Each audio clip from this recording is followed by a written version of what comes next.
तो अभी हम हठयोग के कुछ महत्वपूर्ण सिद्धांतों के बारे में समझने की कोशिश करेंगे, जिनके बारे में समझना बहुत जरूरी है हमारे।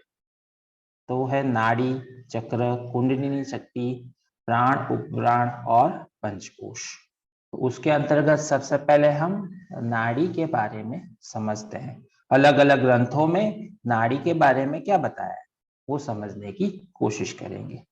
तो नाड़ी शब्द संस्कृत के नाड़ीय धातु से बना है, जिसका अर्थ है गतिमान रहना। जब तक व्यक्ति जीवित रहता है तब तक व्यक्ति में ये नाड़ियां संवेदनाओं और प्राण को सतत प्रभावित करती रहती है। अब नाड़ियों की संख्या विभिन्न ग्रंथों में अलग अलग बताई है। शिव संहिता में 3,50,000 नाड़ियों का वर्णन है।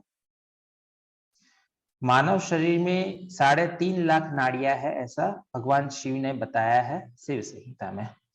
उन्होंने बताया है कि उसमें से 14 नाड़ियां प्रमुख है। 14 नाड़ियों के बारे में उन्होंने बताते हुए बताया है, ये 14 नाड़ियां है ईड़ा, पिंगला, सुषुम्ना, गांधारी, हस्तिजीवा, कुहू, सरस्वती, पूषा, संखिनी, पयस्विनी, वारुणी, अलम्बुषा, विश्वोदरी और यशस्विनी। उसमें भी 3 नाड़ियां बहुत महत्वपूर्ण उन्होंने कहा है, ईड़ा, पिंगला और सुषुम्ना। ईड़ा मतलब के चंद्र नाड़ी, पिंगला मतलब के सूर्य नाड़ी, और तीसरी जो है सुषुम्ना नाड़ी। सुषुम्ना नाड़ी में से कुंडलिनी जो शक्ति है वो प्रवेश करती है और ऊपर की ओर, ऊपर के चक्रों की ओर ऊपर उठती है, मूलाधार से लेकर सहस्त्रार। तो जब तक ईड़ा और पिंगला संतुलन में नहीं आती है तब तक सुषुम्ना में प्राण प्रवाह नहीं बहता है। हाँ, बाय नेचर हर 1.5 घंटे में 1 मिनट के लिए जरूर से प्राण प्रवाह बहता है, परंतु लगातार नहीं बहता है। लगातार यदि बहना है तो उसके लिए ईड़ा और पिंगला को संतुलित होना जरूरी है, ऐसा उन्होंने कहा है। इन 14 नाड़ियों में सुषुम्ना नाड़ी को श्रेष्ठ बतलाया है। अब वशिष्ठ संहिता को देखें तो वशिष्ठ संहिता में 72,000 नाड़ियों का वर्णन, और उसमें 3 प्रमुख नाड़ियां है वो बताया है, ईड़ा, पिंगला और सुषुम्ना। ईड़ा नाड़ी शीतल नाड़ी है, हमारे बाएं नासारंध्र द्वारा प्रवाहित होती है। इसे चंद्र, शीत, रात्रि, तमस आदि नामों से भी पुकारा जाता है। ईड़ा का उद्गम स्थान मेरुदंड का निचला भाग होता है, मूलाधार चक्र। यहां से होती हुई ये आज्ञा चक्र तक फैली होती है। ईड़ा नाड़ी का रंग नीला होता है। अब पिंगला नाड़ी। पिंगला नाड़ी उष्णता प्रदायिनी होती है। यह दाएं नासिका रंध्र में प्रवाहित होती है। इसे सूर्य, उष्ण, दिन, रजस आदि नामों से भी जाना जाता है। पिंगला नाड़ी व्यक्ति में जोश, उत्साह उत्पन्न करती है। यह चेतना को बहिर्मुखी बनाती है ना। ईड़ा नाड़ी अंतर्मुखी बनाती है, पिंगला नाड़ी बहिर्मुखी बनाती है। इसका उद्गम स्थान मूलाधार चक्र के दाहिनी ओर है और ये आज्ञा चक्र तक पहुंचकर समाप्त हो जाती है। ईड़ा का भी यही है, पिंगला का भी है, पर ईड़ा का स्थान उद्गम स्थान मूलाधार के बाईं ओर है, मतलब कि लेफ्ट साइड है, और जो पिंगला है उसका है मूलाधार का दायां भाग। तो सीधी सी बात है।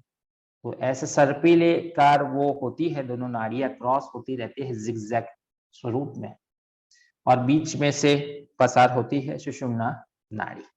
इस प्रकार से पिंगला नाड़ी का रंग लाल होता है ना। अब सुषुम्ना नाड़ी, इसकी शक्ति अनंत है। जब ईड़ा पिंगला नाड़ी में संतुलन स्थापित हो जाता है तब यह जागृत होती है। यह मेरुदंड के बीच में प्रवाहित होती है। इसकी जागृत अवस्था में मस्तिष्क पूरा क्रियाशील हो जाता है ना। सुषुम्ना नाड़ी का तमोगुण से संबंध माना गया है। सुषुम्ना नाड़ी में प्राण संचार के समय अवरोध उत्पन्न करने वाली 3 ग्रंथियां भी इसमें ही पाई जाती है, जो इस प्रकार है। ग्रंथियों के बारे में आपको याद होगा, हमने नाद अनुसंधान के वक्त समझा था ये बात, है ना। वापस एक बार मैं आपको याद दिला देता हूँ और आपको समझना है, क्योंकि ग्रंथियों के बारे में भी वो पूछ सकते हैं, है ना। तो ब्रह्म ग्रंथि अनाहत चक्र के भीतर हृदय क्षेत्र में होती है।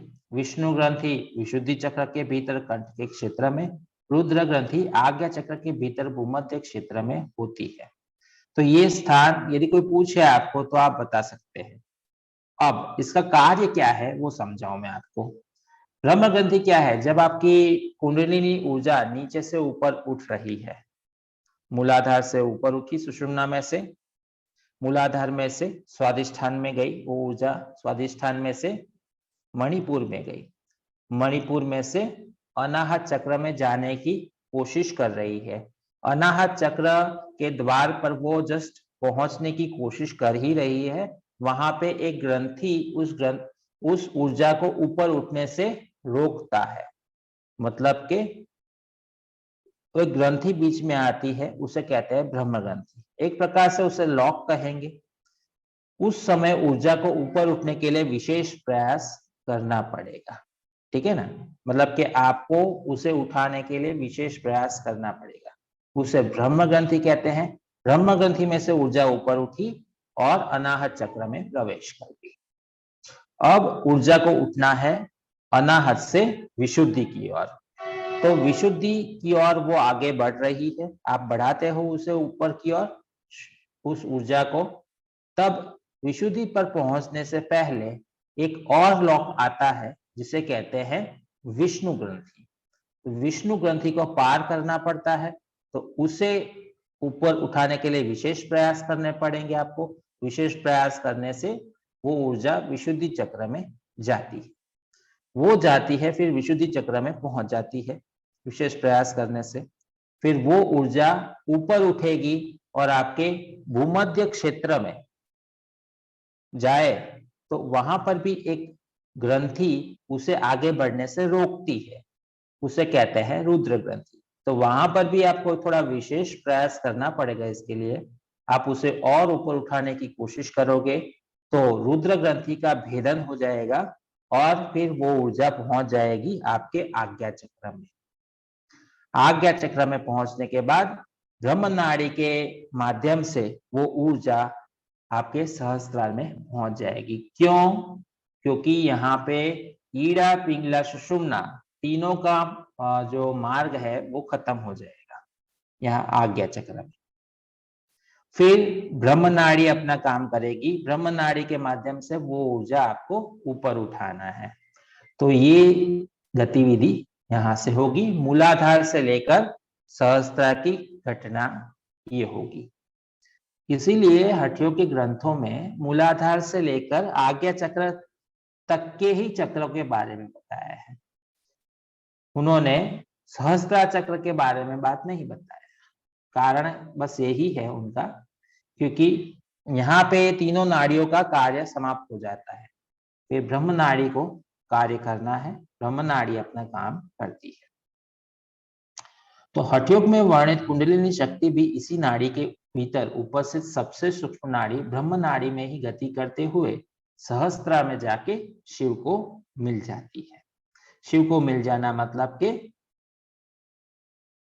वो ऊर्जा का ऊपर उठना और आध्यात्मिक विकास उस प्रकार से होना, है ना, समाधि अवस्था प्राप्त करना। अब नाड़ियों में प्राण प्रवाह, तो हमारी दाई नासिका छिद्र में, दाई नासिका छिद्र मतलब कि राइट नॉस्ट्रिल, दाई नासिका छिद्र में पिंगला नाड़ी मतलब के सूर्य नाड़ी, और बाई नासिका छिद्र में ईड़ा नाड़ी मतलब के चंद्र नाड़ी उपस्थित होती है। तो आप कहोगे ये चंद्र और सूर्य क्या? तो एक ऊर्जा ऐसी जो आपको शीतलता प्रदान करती है उसे कहते हैं चंद्र नाड़ी। एक ऊर्जा ऐसी कि जो आपको उष्मा प्रदान करती है तो वो सूर्य नाड़ी, है ना। जब ये गर्मी और सर्दी दोनों का संतुलन होता है तब जाके कुंडलिनी ऊर्जा नीचे से ऊपर उठती है, मतलब सुषुम्ना से मार्ग से ऊपर उठती है। इसलिए हमेशा ध्यान में रखें, आपका मन शांत तभी होगा जब ये दोनों ऊर्जा संतुलित रहे। मान लो कि आप बहुत ही शांत हो गए तो उसमें आपका भला नहीं। मान लो कि बहुत ही तेज गर्म दिमाग आपका रहे तो उसमें भी आपका भला नहीं। आपका भला यह है कि जैसी जिस समय पे जरूरत हो उस प्रकार से संतुलन बनाते हुए आप अपनी ऊर्जा को उपयोग में लाओ, तब जाके आप सांसारिक उपलब्धि या तो फिर आध्यात्मिक उपलब्धि प्राप्त कर सकते हो।